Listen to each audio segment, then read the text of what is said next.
I have made this particular dish more times than I could ever count on a grill or even in an oven, but I've never done it on a smoker. So we're going to give it a shot today and see how we do. I expect it's going to turn out great, but you never really know. So I took the whole chicken and I brined it for the last few hours just to put a little moisture on there. Spatchcocked it. If you're not familiar with it, I did another video as far as the spatchcocking process.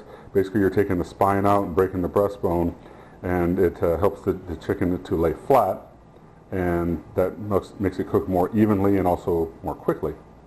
Now that we've done this, what I did with the other one is I just put some basic seasoning on there and didn't do anything special. But you know, when you're cooking, if you want, you can put things in the cavity of the bird, for example. Well, there's no cavity left, right? We spatchcocked it. We took that cavity away. But we have a cavity in here. I carefully took my shears and worked my way up the breastbone, the breast meat there, snipping away the connections between the skin and the breast. And by doing that, I've created this nice cavity.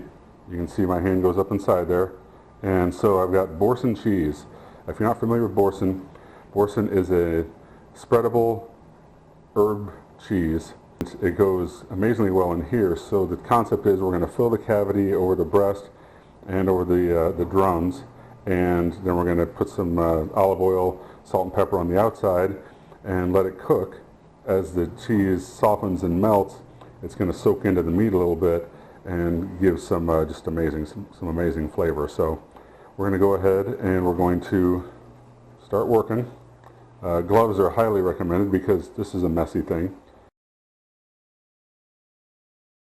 You can insert your jokes here as far as the process and what it seems like, feels like, whatever. Doesn't matter, it tastes great. We work the cheese around up in there, soften it up, spread it out. You can take some and push it down onto the drum itself. Ideally, you want to get the cheese out about an hour in advance and let it warm up a little bit to room temperature, soften. It makes it easier to work with. If you don't do that, for whatever reason, you don't have time or you forget, I've done it before, brief microwave will provide the same effect, but you want to have it soft and a little bit workable. Nothing fancy, right? You could spend as much time or as little time on it as you want. Basically, we're just trying to get it in there, give the cheese an opportunity to work its way down. You can see parts of it are tucking out here, and this is why you want to be careful when you're loosening the skin. Tears, the cheese is going to come up out of there, right? Down at the base where there's always going to be an opening, and that little tear there's going to be some potential seeping of the cheese out. The other thing that's going to happen is gravity works, right? It's important to keep the chicken as level and even tilted up a little bit to this end as you can, so that the cheese doesn't all run out on the base of your pan, grill, smoker, whatever you're cooking with. I'm actually going to put a foil pan underneath it to catch the juices and catch any of the melting cheese so that it doesn't make a big old mess. Now we're going to put some, like I said, olive oil, salt and pepper across the skin there to help that firm up a little bit, help it crisp up. Normally, if I was going on the grill, I do this about 400 degrees. It's about an hour and a half. I'm running the offset. It's running around 250, 275 right now, so it's certainly not going to be an hour and a half, but it's probably going to be a couple hours on smoker. So you can see we have the bird spread out, right? So it's open up, thigh side, dark meat side towards the fire, because that's going to take the longest to cook. So we want that to get done first. I took just a ball of aluminum foil, just balled it up and placed it under this end to try and lift that side up to keep all the cheese from running out. So we're going to go ahead and let this do its thing for a while and check back on it in a little bit.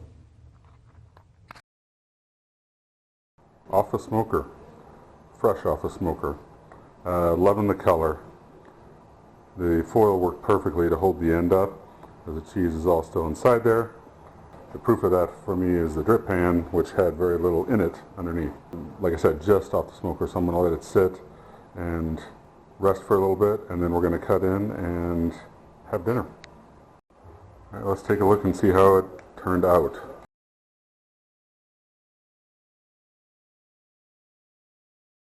Color looks good. Nice moisture in there. Cheese is all right there.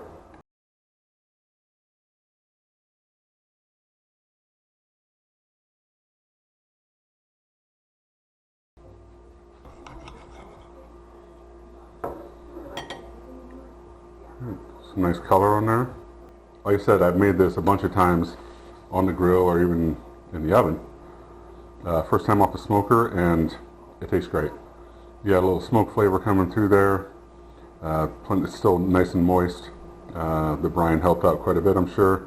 The skin is not as crispy as it could be. Not uncommon for smoking, right? I could have probably tried to crank it up a little bit to crisp up the skin a little bit more. I don't really concern myself too much with that, but the skin really only exists in this point to hold all that beautiful Boursin on there, and it's doing that job nicely. So this is fantastic. I will make this again and again and again. Should I smoke that? Yes. Yes, you should.